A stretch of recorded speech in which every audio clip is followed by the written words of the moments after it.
প্রিয় দেশবাসী, আজ বাংলাদেশ একটি গভীর সংকটময় মুহূর্তের মধ্য দিয়ে যাচ্ছে।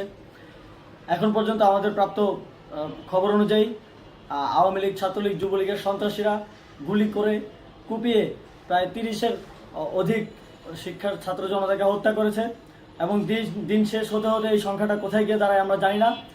এরই প্রেক্ষিতে আমরা একটি সিদ্ধান্ত নিয়েছি। আমাদের একটি জরুরি সিদ্ধান্ত মোতাবেক আমাদের যে 6 তারিখের যেই লং মার্চ টু ঢাকা কর্মসূচি ছিল সেটিকে আমরা একদিন এগিয়ে নিয়ে এসেছি।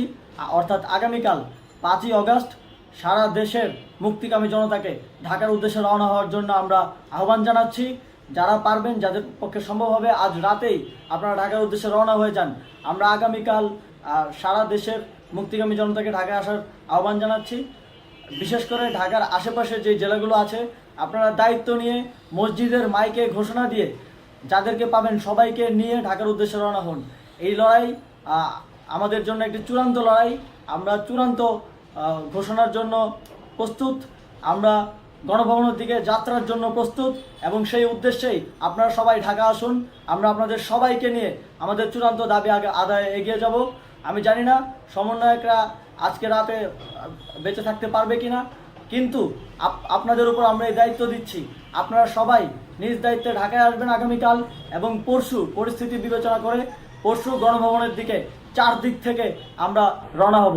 আমরা খুব আতঙ্কের সাথে লক্ষ্য করছি যে ছাত্রলীগ, যুবলীগ এবং আওয়ামী লীগের গুন্ডারা পুলিশের অস্ত্র দিয়ে পর্যন্ত সাধারণ জনগণের উপর হামলা করছে। কিন্তু একটি সুখের খবর হচ্ছে, সারা দেশের বিভিন্ন স্থানে সেনাবাহিনী ছাত্র জনতার পক্ষে দাঁড়িয়েছে। আবার কিছু কিছু জায়গায় যেমন মিরপুর ও মোহাম্মদপুরে সেনাবাহিনী ছাত্র জনতার বিপক্ষে দাঁড়িয়ে গুলি চালাচ্ছে। আমরা সেনাবাহিনীর প্রতি আহ্বান জানাতে চাই, আপনারা এদেশের নাগরিক এবং আপনারা এদেশের নিরাপত্তার দায়িত্বে আছেন, এদেশের জনগণের যানবাহনের নিরাপত্তার দায়িত্বে আছেন। আপনারা দেশের পক্ষে এবং দেশের জনগণের জন্য কাজ করবেন। কোনো খুনি সরকারের জন্য, কোনো খুনি রাজনৈতিক দলের জন্য কাজ করবেন না। এটি এদেশের জনগণ আপনাদের থেকে প্রত্যাশা করে। আমাদের এই আন্দোলনে সম্পূর্ণ সমর্থন দিয়ে হয় নিরপেক্ষ থাকুন, অথবা এই খুনি বাহিনীকে, সরকারের খুনি বাহিনীকে প্রতিহত করুন, তাদেরকে যথাযথ শাস্তির আওতায় নিয়ে আসুন। যেই কারফিউ সরকারের পক্ষ থেকে ঘোষণা করা হয়েছে, আমরা স্পষ্টভাবে বলতে চাই, সেনাবাহিনী এই ধরনের কোনো কারফিউ বাস্তবায়নের জন্য মাঠে না নামে। যদি মাঠে নামে তাহলে সেনাবাহিনী স্পষ্টভাবে অফিসিয়ালি জনতার বিরুদ্ধে দাঁড়াবে। আমরা চাই না সরকারের এই ষড়যন্ত্রে সেনাবাহিনী পা দিক। সেনাবাহিনীকে জনতার বিরুদ্ধে দাঁড়ানোর যে ষড়যন্ত্র সরকার রচনা করছে সেটিতে সেনাবাহিনী পা দিবে না, এই বিশ্বাস আমরা রাখতে চাই। আওয়ামী লীগ আজ সারা দেশে তাদের খুনি বাহিনীকে নামিয়ে দিয়েও ছাত্র জনতার প্রতিরোধের মুখে টিকতে পারেনি। রাজপথের পরাজিত শক্তি হিসেবে তারা সেনাবাহিনী সহ অন্যান্য বাহিনীকে আমাদের বিরুদ্ধে কাজে লাগানোর চেষ্টা করছে।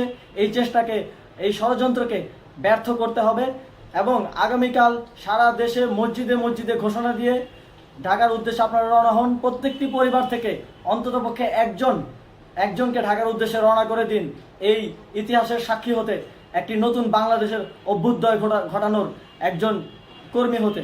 ধন্যবাদ সকলকে।